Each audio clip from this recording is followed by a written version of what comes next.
I'm J.R. Church. Welcome to today's analysis of the news. We have a strange story here coming out of the internet. The man's name is Gerald Celente. He is the CEO of Trends Research Institute. He had an interview on Fox News recently. Listen to what he has to say. He predicts revolution, food riots, and tax rebellions by the year 2012. The man who predicted the 1987 stock market crash and the fall of the Soviet Union is now forecasting revolution in America, food riots, and tax rebellions all within 4 years, while cautioning that putting food on the table will be a more pressing concern than buying Christmas gifts in the year 2012. Gerald Celente is renowned for his accuracy in predicting future and world and economic events, which could send a chill down your spine, considering what he told Fox News this week. Celente said that by 2012, America will become an undeveloped, not under, but undeveloped nation, and that there will be a revolution marked by food riots, squatter rebellions, tax revolts, and job marches, and that holidays will be more about obtaining food, not gifts. He said, and I quote, "We're going to see the end of the retail Christmas. We're going to see a fundamental shift take place. Putting food on the table is going to be more important than putting gifts under the Christmas tree," said Celente, adding that the situation would be, quote, "worse than the Great Depression."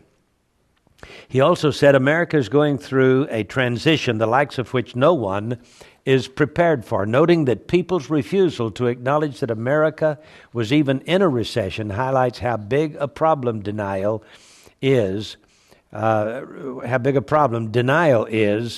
being ready for the true scale of the crisis. Celente, who successfully predicted the 1997 Asian currency crisis, the subprime mortgage collapse, and the massive devaluation of the U.S. dollar, told UPI, United Press International News, in November last year that the following year would be known as the Panic of 2008.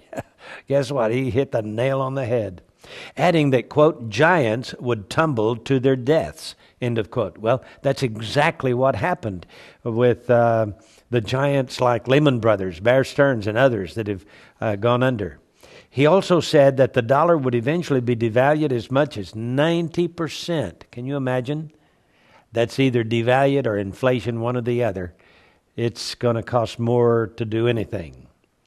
The consequence of what we have seen unfold this year would lead to a lowering in living standards. Celente predicted a year ago, which is also being borne out by the plummeting retail sales figures. The prospect of revolution was echoed by a British Ministry of Defense report last year, which predicted that within 30 years, the gap growing between the super rich and the middle class, along with an urban underclass, threatened social order, and it would mean, quote, "the world's middle classes might unite, using access to knowledge, resources, and skills to shape transitional processes in their own interests," and that, quote, "the middle class could become a revolutionary class." I wonder if that's why so many guns have been selling the last few weeks. In a separate recent interview, Celente went further on the subject of revolution in America. He said, quote, "there will be a revolution in this country." He said, "it's not going to come yet. It's going to come down the line, and we're going to see a third party." And this was the catalyst for it, the takeover of Washington, D.C. in broad daylight by Wall Street in this bloodless coup. And it will happen as conditions continue to worsen. He said the first thing to do is to organize with tax revolts. That's going to be the big one because people can't afford to pay more school tax, property tax, any kind of tax. You're going to start seeing those kind of protests start to develop. It's going to be very bleak, he said, very sad. There's going to be a lot of homeless, the likes of which we've never seen before. Tent cities are already sprouting up around the country, and we're going to see many more. We're going to start seeing huge areas of vacant real estate and squatters living in them as well. It's going to be a picture the likes of which Americans are not going to be used to. It's going to come as a shock, and with it, there's going to be a lot of crime. And the crime is going to be a lot worse than it was before because of the last crime in 1929, Depression. He said people's minds weren't wrecked on all these modern drugs, over-the-counter drugs, crystal meth, and whatever it might be. So you have a huge underclass of very desperate people with their minds chemically blown beyond anybody's comprehension. Is that what the world's looking at in the next 4 years? That's what Mr. Celente says, and he's the CEO of Trends Research Institute. Well, I'm not saying this is a tribulation period. I'm not ready to do that yet. But over the next 4 years, 4 years from now in 2012, we'll be right in the middle of this 7-year sabbatical cycle in the Jewish calendar.